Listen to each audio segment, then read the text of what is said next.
这边之前是属于人工湿地的部分，那人工湿地的部分的时候，其实它的运用价值跟我们社区的连结运用价值几乎是零互动，步道也好，或是休闲也好，哈，它没有符合比较我们社区的需求，那所以变成说一下雨就会积水，那附近的居民就没有办法来这边使用。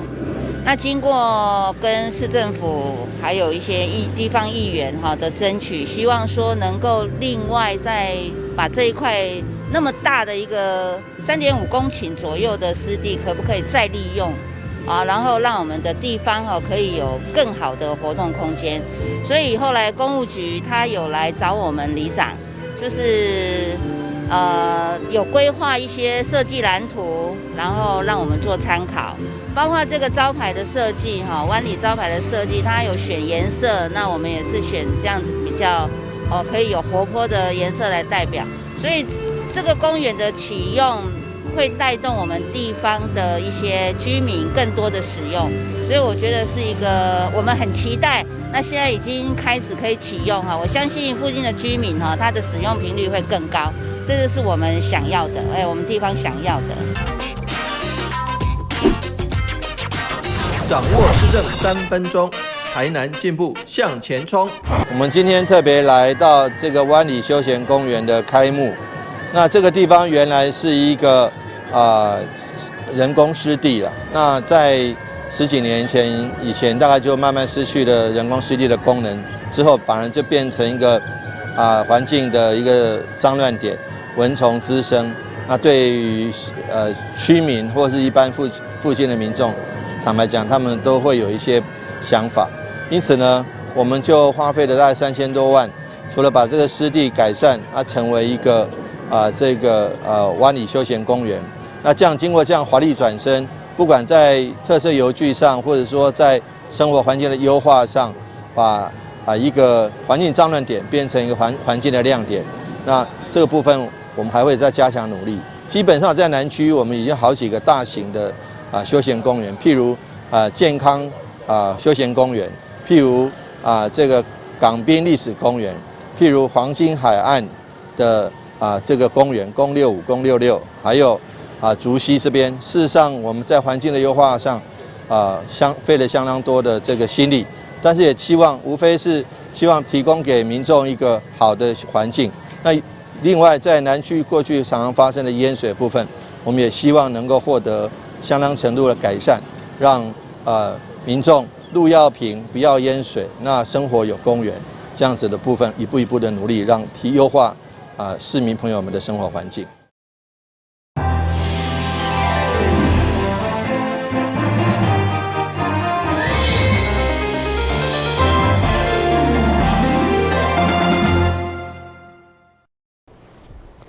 你好，是观众欢迎收看8月11号的中嘉台南电影新闻。暑假期间，为了让青少年有无同的学习和趣味体验，中嘉宽屏3冠王双主车今年持续办理主播夏令营，活动分各小组加各国中2个梯次，其中各小组先登场。课程包括口语的表达、新闻是安怎诞生的，加上实访的记者会加影像的创作，内容相当丰富，有学生收获满满。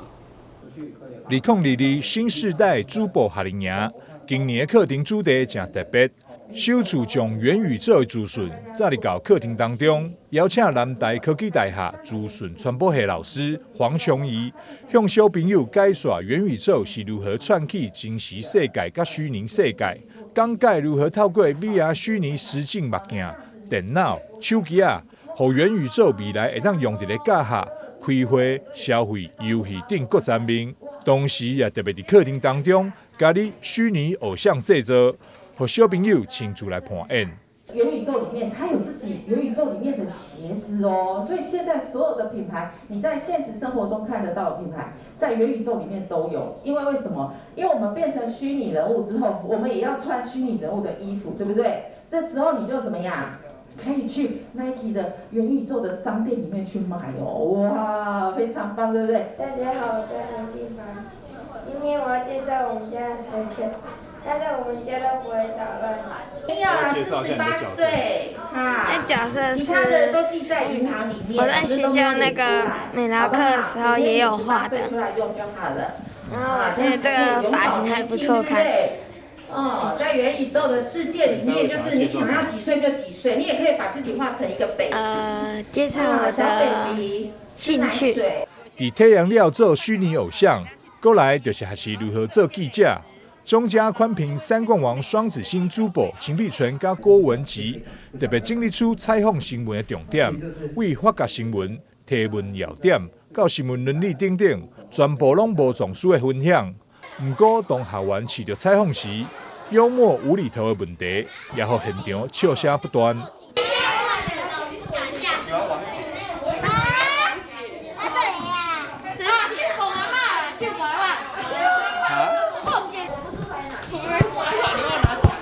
我麦克风。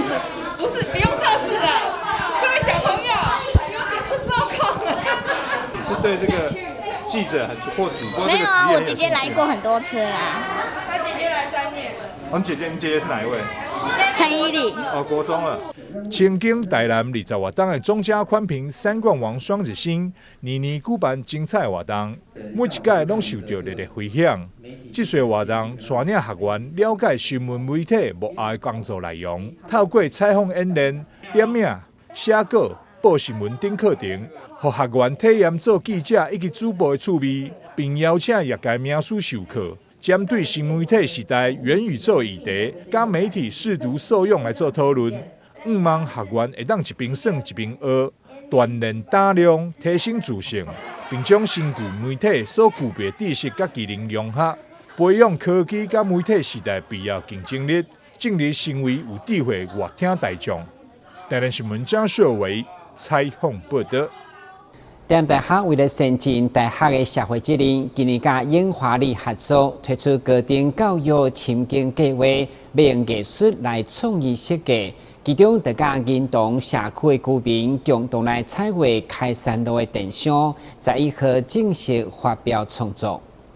伫台南大学视觉艺术甲设计学系老师李香莲的带领，结合2位同学甲动画媒体设计硕士班的学生。以 cosplay 角色扮演，共同伫个樱花里的公车站牌，以来去樱花里开山路为主题，进行公车站座位的增加甲电箱彩绘的创作。很开心这次跟永华里这边做一个合作。那我们这个计划呢，其实是我们学校的高教深耕计划，是属于 Hub 4的创意银童。所以我们今年以及明年跟后年这3年呢，我们都会在永华里做深耕的动作，包括高校长的家，我们把它做成创意基地。那这个缘由呢，这个合作其实还蛮有缘分的，因为里长有跟我聊到说，因为高龄他们没办法久站。等候公车的过程非常的辛苦，所以呢，我们就是用我们本系，就是视觉艺术与设计学系，那前身其实就是所谓的美术系，去做一个合作。那我们就带领的我们这边的大3的学生以及研究所的学生一起来做创作，很开心这次的合作，也希望可以做一些共好、共荣的可能性。发起的原因，因为当初樱花里开山路并无公车站的座位。加上附近银东社区阁是中车为主，因此当地里长透过民意代表争取公车站牌的设立，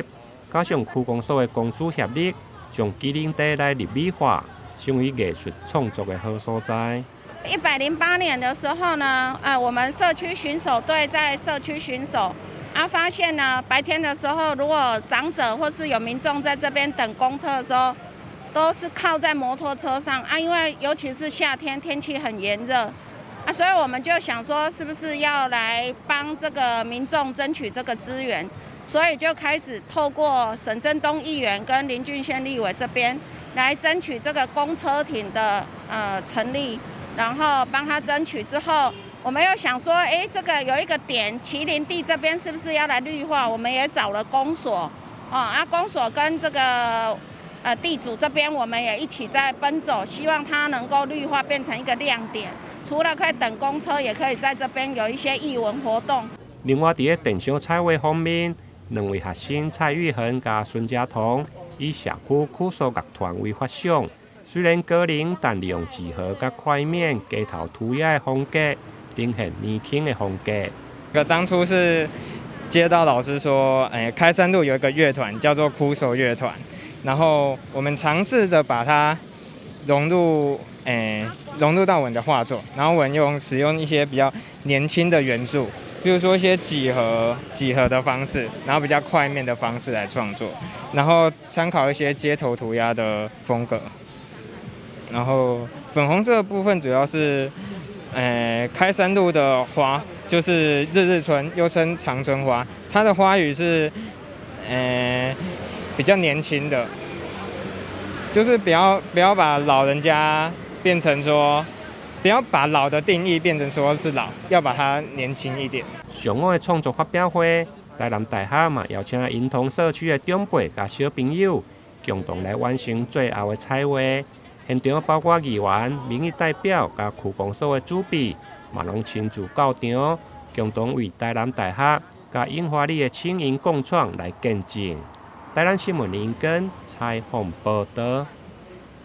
地清秀女士因为感情危机，去年12月伫安南病院安宁病房疗养，因为感染病院照顾用心，期间已经捐120万，予安宁病房作为医疗基金。想要到1月初，郑女士告别以后，家属遵照伊的心愿，搁再捐250万，予安宁甲癌症的医疗中心。以号码特别办感恩大会，场面温馨。台南市立安南病院为了感念郑清秀女士的善行甲大爱，11号上午特别伫元安安宁病房的交易厅举行感恩大会，现场邀请郑女士的亲友甲照护的医护人员，共同追忆郑清秀女士伫大医期间的点点滴滴。现场还佫有安宁病房的主任陈宏宇医师的钢琴演奏，场面温馨。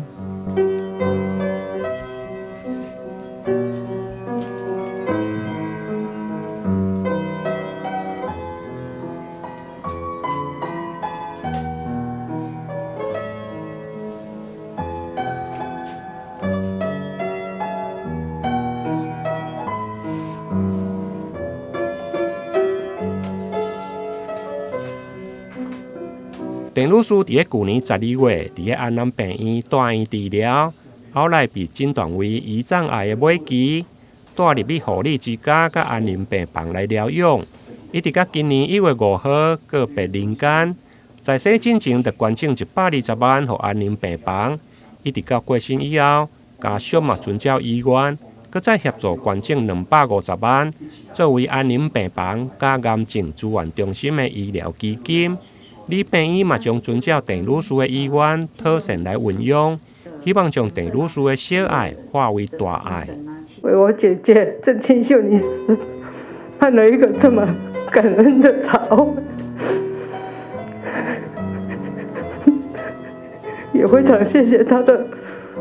朋友慧明姐，在我不在台南这一段期间，她对我姐姐的照顾，也从中间我认识了丽环姐。他告诉我要如何将我姐姐的小爱化为大爱，所以我照着我姐姐的意愿，我就这样做了。因为安南医院在我姐姐住院的这一段期间，所有的医疗人员非常细心的照顾我姐姐，让我感同身受。今天我把我姐姐的小爱化成大爱了，我也完成她的心愿。我相信她也乘着爱的翅膀，她去做她的快乐老仙女了。所以非常感谢在场的每一个，都是我姐姐的贵人，让她把她的心愿都完成了。希望在安南医院的医疗体系下，有更多的受惠者。谢谢。今天怀着非常不舍的心情来举办郑清秀女士的感恩茶会。我想，我认识郑女士是在别的医院的时候，她那时候还身体非常健康。那后来在安南医院的时候，有一天我在走廊上看到一个坐轮椅的女士，一直对我鼓掌。那我那时候也被她吸引住了，就停下脚步，回头一看，就是郑女士。她呢是因为癌症的末期，身体非常虚弱，没办法讲出声音来，所以她用鼓掌来吸引我的注意。那还好，我有留下脚步。那也跟郑女士稍微沟通了一下，了解她的病情。那也知道安南院的整个医疗团队利用全人全时的照顾，来对她整个生命的末期做最完善的这个照顾的情况之下，那她告诉我说，她还想做一些更有意义的事情。那我们就安排到我们安南院的安宁病房来，也认为说她的病情非常适合住在安宁病房，在疾病末期可以享受一个比较无痛一个比较舒服的一个最后的人生的旅程。所以刚才这个感恩茶会的情景，就恍如郑女士在世的情景一样，我们都非常不舍。但是不舍，我们还是要舍的，因为她能够离苦得乐，这个脱离身上的痛苦，可以在天上漫游，当她的仙女。我想这是我们非常可以体会，也希望她能够过得更好的事情。郑女士因为有丰富的医疗机构的志工服务经验，现场病院嘛邀请这位郑女士的亲友，包括郑女士的国标舞老师任慧明等，现场分享一寡无人知的小故事。连医方最后嘛递赠感谢状，甲郑女士伫大院期间所留下的生命绘本和家属，表达病院深深的感谢之意。台南新闻林根采访报道。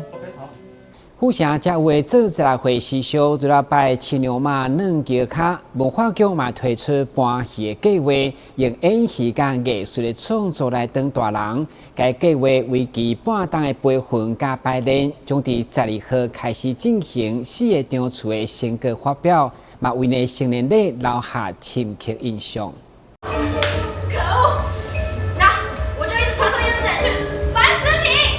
进入第8冬的16岁正青春艺术节，伫今年3月开始，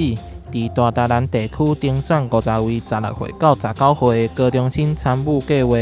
为期半冬的培训甲排练，伫剧场鼓励青少年利用成长经验甲故事进行创作。我们最重要的就是希望将艺术教育往下扎根，那提供青少年在暑假有一个平台，让他们透过音乐、舞蹈、戏剧等不同形式来展现他们自己。我们由影响新剧场从3月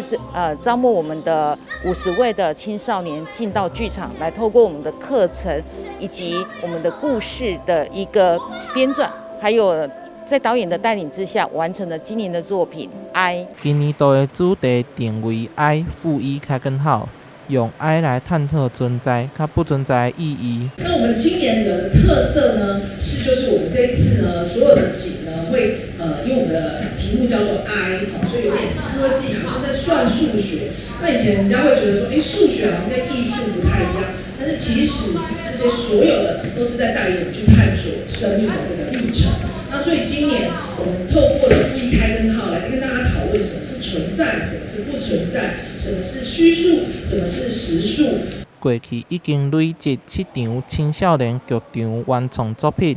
，399位接受表演艺术演出制作培训，嘛有91位学员进入国内外艺术相关学校学习，成果相当的好。8月12到14，伫台南文化中心完成剧场有4场的演出，欢迎大家来见证这个高中生的学习成果。台南新闻杨顺怀采访报道。电视一名60岁男子因为颔棍的正病明显肿一丸，伫吞物件时感觉卡卡，甚至困的时阵嘛感觉有地着。经过诊断，发现是良性的甲状腺结节，后来透过门诊的手术得到改善。医生嘛提醒有这款的症头，要交予医生诊断，正确治疗。奇美医学中心新陈代谢科医师叶美辰表示，甲状腺结节通常没有什么症状，但如果肿得很明显，而且影响吞咽或者睡眠，一般建议开刀切除。但一般传统甲状腺切除必须要全身麻醉，不但风险大，而且伤口也大。现在透过甲状腺结节射频消融术，不需全身麻醉，就能在门诊手术进行。结节的话，它如果大小没有很大的话，我们通常不见得会有一些症状。那但是它如果慢慢大起来的话，可能会有一些压迫的症状，然后吞东西可能会有一些吞咽困难啊，然后或是更严重一点，可能就是会有压迫到食道、你的呼吸道，会影响你的一些症状，有压迫的症状这样子。那么以往的话，就是说可以用观察的方式，或是如果他真的觉得这些压迫的症状会造成困扰的话，那我们就是会建议病人去做一个开刀。那么开刀的话，就是说病人就是会必须要住院，然后开刀过程中是要插管的，然后要做一个全身麻醉。那甚至那当然因为有开刀，所以就是会留下一个疤痕的状态。那就是现在有新型的消融微创手术的话，那这个好处就是说，它可以在门诊做一个手术的处理。那它是一个局部麻醉，那伤口的话就是大概0.2公分左右。那如果它恢复的不错的话，久了以后它就甚至没有疤痕这样子。奇美医学中心从2020年引进甲状腺结节射频消融术，是一种低侵袭性、免全身麻醉，经由超音波导引，将电极针放入甲状腺结节内，借由交流电释放，让局部组织产生凝固性的坏死，进一步让甲状腺结节来缩小。记者林根台南报道。讲到牛肉面，伫真侪菜单当中拢会当看到。接下来要介绍互你一间店，伊的用料是用大地佮高的牛肉，互人感觉物超所值。据了解，曾经经历过海南鸡饭的头家，伫经过负责关店以后，现在要重新出发，用新的料理风格，互消费者有全新的享受。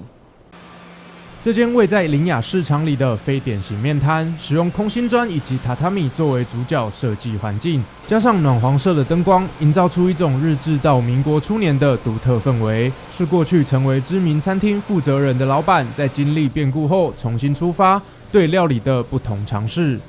我之前是做一些比较南洋的东西，然后现在就想做一些台湾的，所以在刚开始在市场里面，因为租金便宜。然后做一个，算是对产品做一个测试。因为我觉得一直做一样东西有点没意思那如果要叫我再做海南鸡，我是没什么兴趣。对。不走寻常路的，除了店里独特的装潢，还有他们招牌的牛肉拌面，非常自信的号称台湾最强。把面条与拌面酱混合后，加上牛肉块，再撒上葱花就完成了。虽然简单，但只要看到这大块销魂的牛肉，就知道老板绝对没有在开玩笑。觉得做牛肉面最重要的就是筋肉分布均匀，它的肉就一定会好吃。然后先卤1个小时，泡12小时，主要就是用泡的过程来让它软化，不会太烂。然后起来之后还要再冷藏，才能再切，再回卤制泡，才可以再出给客人。味道有一点点偏红烧。但是不会辣。而除了费工又费时的牛肉块，让老板这么自信的，还有另一项直击食客味蕾的灵魂元素，就是这锅不起眼的拌面酱。这可是老板经过不断失败与尝试才找到的拌面最后的拼图。那有一次就是巧合吧，就用猪油、酱油、冰糖熬出这个面酱，这个味道我觉得拌在这种传统的中面条上面。我觉得就非常香，对，然后尤其猪油一定要自己炸，才会比较不会有黑米。独具风格的餐馆是老板经历人生重大转折后淬炼再出发的起点。从料理中每一个元素都完美融合，就能看出料理人严格追求的态度。记者邱玉婷高雄采访报道。感谢收看8月11号的中嘉台南电视新闻，我是郭文杰，咱再会。